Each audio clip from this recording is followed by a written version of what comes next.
আমি আপনাদের কাছে এটুকু বলতে চাই, আপনাদের ভোটের মাধ্যমে আগামী 12 তারিখে যদি আমি নির্বাচিত হই, তাহলে আগামীর কেশবপুর হবে শান্তির কেশবপুর, উন্নয়নের কেশবপুর, স্বস্তির কেশবপুর।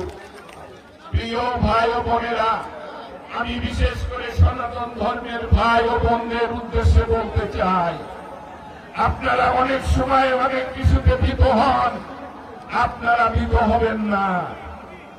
আমরা সবাই এই দেশের সন্তান, এই দেশের জন্মগ্রহণ করেছি, এই দেশের মাটি ও মানুষের সাথে আমাদের সকলের আত্মার সম্পর্ক। আর সেই আমাদের সকলের সম অধিকার এই দেশের প্রতি, সে যে ধর্ম বর্ণ গোত্রের হোক না কেন।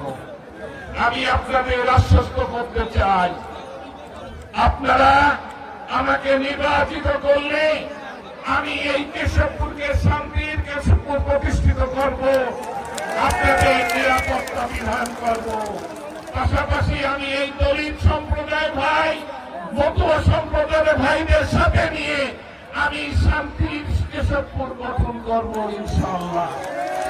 আমি সন্ত্রাস মুক্ত কেশবপুর করতে চাই, আমি চাঁদা মুক্ত কেশবপুর করতে চাই, এর দখল মুক্ত কেশবপুর করতে চাই। শালীর বিচারের নামে মানুষের হয়রানি করতে আমি দিব না। আমি উন্নয়নের কেশবপুর করতে চাই। আমি আপনাদের উদ্দেশ্যে বলতে চাই, আমাদের জলাবদ্ধতা কেশবপুর একটা মরণ বেদি হয়ে দাঁড়িয়েছে। এই জলাবদ্ধতার কাছে আমাদের কেশবপুরকে আগামী দিন আমি জলাবদ্ধতা মুক্ত একটি কেশবপুর উপহার দিতে চাই। এই জলাবদ্ধতা সহ মাদক মুক্ত কেশবপুর উপহার দিতে চাই। প্রিয় ভাই ও বোনেরা, সেই কারণে আমি আপনাদের কাছে উদাত্ত আহ্বান জানাতে চাই, আপনারা আগামী 12 তারিখের এই নির্বাচনে আপনারা আমাকে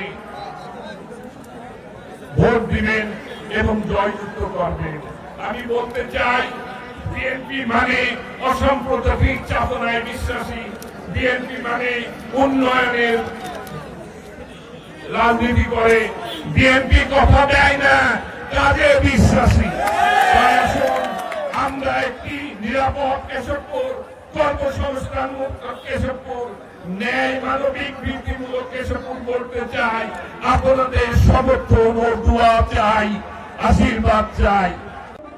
দেশনেত্রী বেগম খালেদা জিয়ার মার্কা এই ধানের শীষ, আগামী অবিসম্ভাবী প্রধানমন্ত্রী আমাদের প্রিয় নেতা তারেক রহমানের মার্কা এই ধানের শীষ, আপনাদের আমাদের কেশবপুরের গণমানুষের নেতা আবুল হোসেন আজাদের মার্কা। এই কেশবপুরের মানুষের উন্নয়নের জন্য আবুল হোসেন আজাদ ধানের শীষ প্রতীকে যোগ্য প্রার্থী, এই জন্যই বাংলাদেশ জাতীয়তাবাদী দল আবুল হোসেন আজাদের হাতেই ধানের শীষ প্রতীক তুলে দিয়েছে।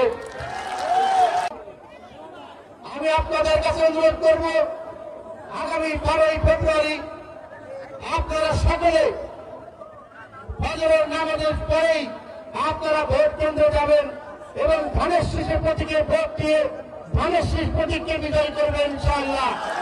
বর্তমান যাকে মনোনয়ন দিয়েছে আবুল হোসেন আজাদ এই মাটির সন্তান, এই মাটিতে দীর্ঘদিনের ইট কাঠ পাথরের সাথে যার আত্মিক সম্পর্ক, মনে হয় দল এবার সঠিক সিদ্ধান্ত নিয়েছে।